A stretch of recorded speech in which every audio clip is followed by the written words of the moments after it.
رئيس الوزراء حكومة فدرالka Soomaaliya mudane Xamse Cabdi Barre ayaa maanta furay shirweynaha midowga bangiyada Soomaaliyeed oo looga hadlayo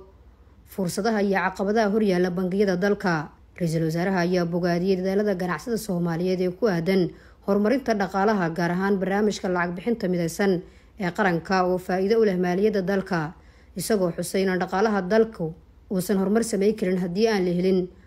bangiyo la aamini karo.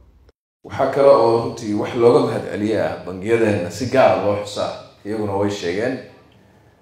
waxa weeye waxyaabaha ay soo kordhiyeen ee ay adduunyada aan kula socono ama in badan ba kaga horeyn oo isticmaalka teknolojiyadan oo EVC-ga ugu horeeyay oo ay kamid tahay e-dahabshiil oo hadda kuwa la sheegay oo Mastercard iyo Visa card ay kamid yihiin dhammaan kuwaasi oo hadda wadankeena si sax looga isticmaalo meelo badan oo laga isticmaalin oo ay ka jirin jira marka horumarkaas waxaa keenay bangiyadeena keenay oo ku mahadsan mudane Xamse Cabdi Barre ra'iisul wasaaraha dalka ayaa hoosta ka xariiqay in xukuumadda dan qaran ay ka go'an tahay ilaalinta hantida sumcadda iyo ganacsiga dadka Soomaaliyeed si taasi loo xaqiijiyana la meelmariyo shuruuc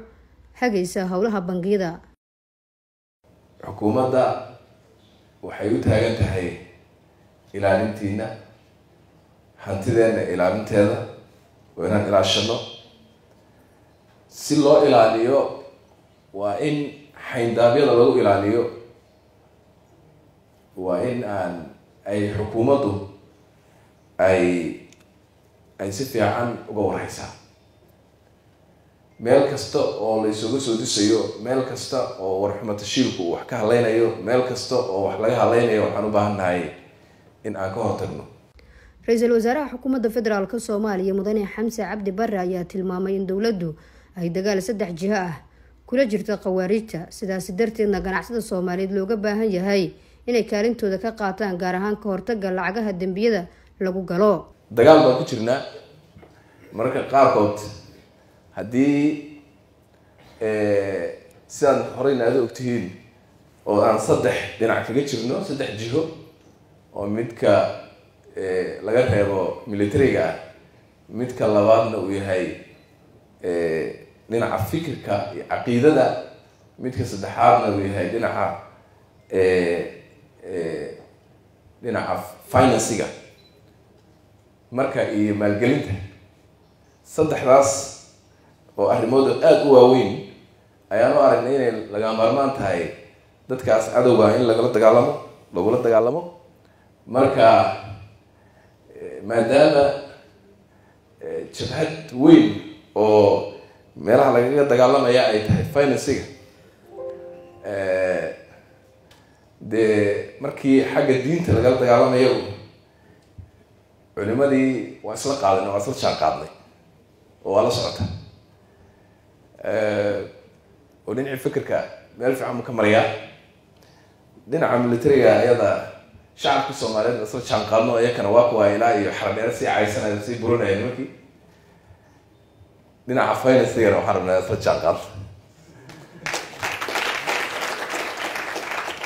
marka waa dagaal aynu kulligan ku jirno shacabkeena Soomaaliyeed ku jiro oo saddexdaas jabhadood uu kaga jiro.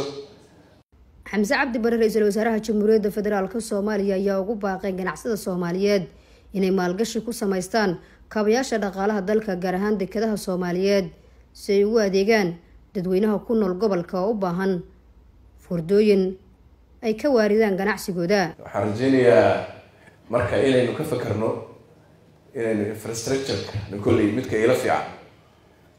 inaynu ka fakarno inaynu infrastructure xoog saarno dekada samaysano waaweyn saan hore u sheegay adduunyadii waxaan ka xigsanay badda inaga ka xigsanay intaas adduunka waa iskaga gudubnay dadka marka waa inaynu u adeegno dadka saan u adeegnana waa inaan jidadna dhisna dekadana dhisna laakiin haddii aan baddiina kaga gudbanaano waxba aynaan u samaynin dee waa laynoogu imanayaa meesha iga gudban tahay wixii oo dhan risqi in adaa ku gudban iimana adeegaysid waxba iima taraysid marka waa su-aal adag marka waxaynu u baahannahay inay ganacsatadanu iyo bangiyadanu ugu horreeyaan ka fakerno waxaynu u baahannahay infrastructureka oo ay dekedahaas ku jiraan airport ku jiraan jidad ku jiraan inaynu aada uga fakerno in dhaqaalaheena malaha meesha ugu habboon ay ka bilowata inay meelahaas ahaan lahayd marka fikirkiina wax badan waxaad gelisaan maxaa ka dambeyn doona markii dayn cafisku ay dhammaato maxaa ka dambeyn doona taasna inaad xoog saartaan ayaan rajeynaya insha allah ka fakertaan midowda bangiyada Soomaaliyeed oo ay xubno ka yihiin 13 bangi oo gaar loo leeyahay kuwaasoo ruqsado ka haystaan bangiga dhexe ee Soomaaliya ayaa la aasaasay sanadkii 2016